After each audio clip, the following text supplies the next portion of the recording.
வீட்டு வாசப்படியை தேடி வந்து மிஸ்கின் நிற்கிறான். உன் வீட்டு வாசப்படிய கதவை தட்டி கேட்கிறான். அவனுக்கு கொடுக்க மனசு இல்லை. வெளியே போ. எப்போ பாரு வந்து கேட்டுக்கிட்டே இருக்க, எப்போ பாரு என் வீட்டை வந்து தட்டிக்கிட்டே இருக்க. உனக்கு வேறு வீடு தெரியலையா? என் வீட்டுக்கு தான் நீ வரணுமா? தூரப்போ வெளியே போறவனு கேட்டு வந்து கையேந்தக்கூடியவர்களும் துரத்தி விடுறோம். நாளைக்கு மறுமையில் அல்லாஹ் நம்மளை துரத்த மாட்டானா? முஹம்மது ரசூலுல்லாஹ் ஸல்லல்லாஹு அலைஹி வஸல்லம் அவர்கள் பிறப்பதற்கு முன்னால் தந்தையை இழந்தார்கள். பிறந்த 6 வருடங்களிலே தன்னுடைய தாயையும் அல்லாஹ் தஆலா அழைத்து கொண்டார். உன்னுடைய நெருங்கிய உறவினர்களுக்கு கொடுங்கப்பா, உன் சொந்த பந்தத்துக்கு கொடுப்பா. உன்னை தேடி வரான், கேட்டு வரான். உன்னால முடிஞ்ச அவனுக்கு உதவி செய். தாய் இல்லை, தந்தை இல்லை, அனாதைகளாக பிள்ளைகள் இன்னைக்கு தவிக்குதே.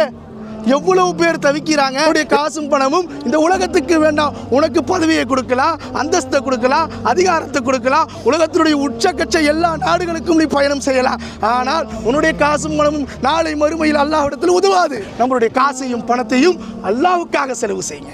அல்லாஹ்வுடைய பாதையில செலவு செய்யுங்க. தீனுக்காக செலவு செய்யுங்க. உம்மத்துக்காக செலவு செய்யுங்க. யதீம்களுக்காக செலவு செய்யுங்க.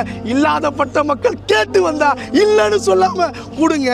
நீங்க இல்லாதப்பட்ட மக்களுக்கு உதவி செய்து பாருங்க. 1க்கு 10ஆக, 10க்கு 700ஆக, 7 லட்சமாக, 7 கோடியாக அல்லாஹ் கொண்டு வந்து உங்களுடைய காலில் கொட்டுவான். இது நிச்சயம், இது சத்தியம்.